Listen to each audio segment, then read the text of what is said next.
Inicialmente, enquanto pensava em como abordar a questão da propriedade e sua relação com o patrimônio cultural, considerei seriamente a possibilidade de discutir a influência das novas tecnologias associadas às técnicas de produção e distribuição de conteúdos. Nesse sentido, pensei em discorrer acerca da licença Creative Commons. Em complemento, minha intenção também era observar essa licença por intermédio de uma breve apresentação da licença OGL, Open Game License, licença menos conhecida e típica dos jogos de RPG, Role Playing Game. A OGL é uma licença no estilo da Creative Commons que permite aos seus utilizadores produzir material que possui como base os conceitos e estatísticas do Dungeons and Dragons, o RPG mais antigo e mais famoso do mundo. É graças a essa licença que surgiram jogos de RPG como Pathfinder, Old Dragon e Espadas Afiadas e Feitiços Sinistros. Esses dois últimos criados por brasileiros. E destaco também que Espadas Afiadas e Feitiços Sinistros também foi lançado internacionalmente, revertendo o ciclo normal da indústria de RPG, que tem como base os Estados Unidos, e eventualmente suas traduções para o português e lançamento no Brasil. Também pensei em discorrer acerca de um dos assuntos que ganhou força na mídia nos últimos tempos, que é o NFT, Non-Fungible Token, uma espécie de certificado digital de autenticidade e de originalidade de obras exclusivamente digitais. Porém, em maior ou menor grau, todos esses assuntos foram pelo menos tangenciados durante as nossas aulas. Não vi mais sentido em rediscutir esses assuntos, talvez apenas a OGL e como ela afetou a indústria de produção e distribuição de conteúdos de RPG nos últimos 20 anos. Mas essa discussão não tem muito foco no patrimônio cultural. Outro elemento que me veio à mente acerca da questão da propriedade, em termos do patrimônio cultural, foi a função social da propriedade, um conceito jurídico que foi incluído nas discussões acerca do exercício e o acesso à propriedade no direito brasileiro com a Constituição de 1988. Porém, já propus essa discussão em uma de nossas aulas anteriores, o que faz com que esse assunto, embora importante, tenha perdido um pouco do seu elemento de novidade. Também pensei em tratar a questão da LGPD, a chamada Lei Geral de Proteção de Dados, e como ela pode afetar questões da individualização de dados ou acerca da consideração de dados como elementos de um patrimônio cultural de caráter tipicamente privado, especialmente considerando que dados pessoais podem representar certa oposição de sentido acerca da questão da valorização do patrimônio cultural. Afinal, o patrimônio cultural é tido como tipicamente coletivo, coletivizado ou coletivizável. Nem sei se essas últimas duas palavras existem. Mas senti, após a leitura dos textos sobre a bricolagem, que a discussão poderia seguir outros estilos, outros turnos ou até mesmo outras jogadas. Afinal, ler sobre o assunto me trouxe lembranças da minha época de graduação em Ciências Sociais. Lá fui apresentado aos trabalhos de Lévi-Strauss. E embora eu não tenha me aprofundado muito na visão do autor sobre o trabalho do Bricoleur, destacou-se nas leituras que fiz do autor a essência dos estudos etnográficos. E é a partir deles que destaco outro elemento, esse de caráter etnológico, que é o chamado Anthropological Blues, que pode ser traduzido como uma espécie de solidão da descoberta. E esse sentimento tem certa relação com uma desesperança em completar a missão de desvendar como o exótico do mundo funciona. Por isso, a tela em branco faz todo o sentido. Ela representa tanto a possibilidade filosófica, que é ligada ao conceito de potência, quanto a noção de incompletude. Assim, falar de bricolage é quase que, logicamente, pensar acerca da incompletude e da inconstância humanas. Porém, ao mesmo tempo, é pensar essa incompletude associada à noção de possibilidade.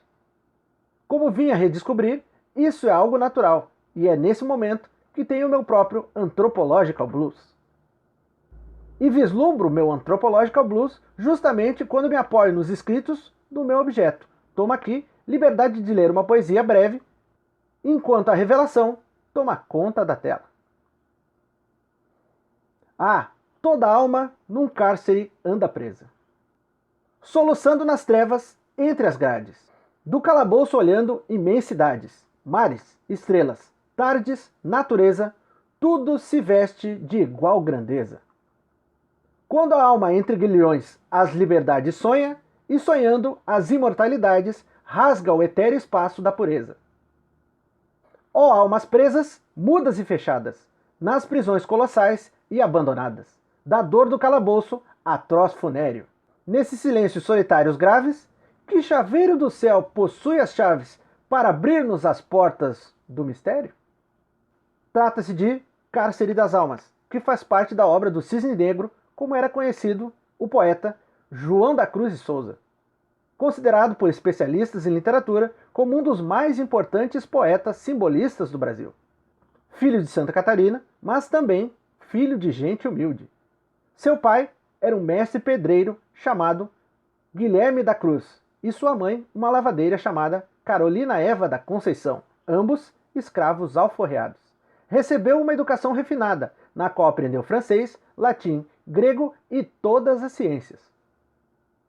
Sua educação foi possível graças ao ex-senhor de escravos de seus pais, o Marechal Guilherme Xavier de Souza, e do Marechal ele também herdou seu segundo sobrenome.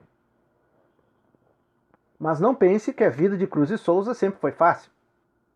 Cito o fato de que ele foi impedido de assumir o cargo público de promotor na Grande Laguna, um dos maiores e mais importantes municípios de Santa Catarina na época, justamente por ser negro, filho de escravos. O autor viu-se forçado a abandonar essa terra em busca das oportunidades que lhe foram negadas, e as encontrou no Rio de Janeiro. Lá, ele trabalhou como arquivista da Estrada de Ferro Central do Brasil.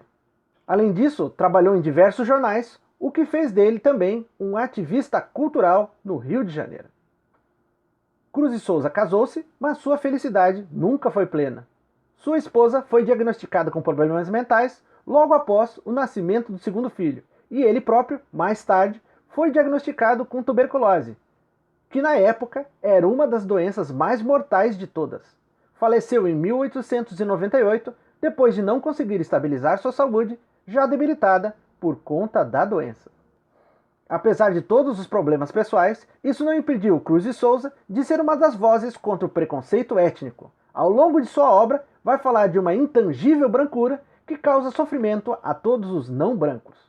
Bem como vai falar também de uma luz constante que, apesar de iluminar todo e qualquer espaço físico, não ilumina realmente a racionalidade humana e nem a direciona, em sua época, ao reconhecimento do devido direito à igualdade.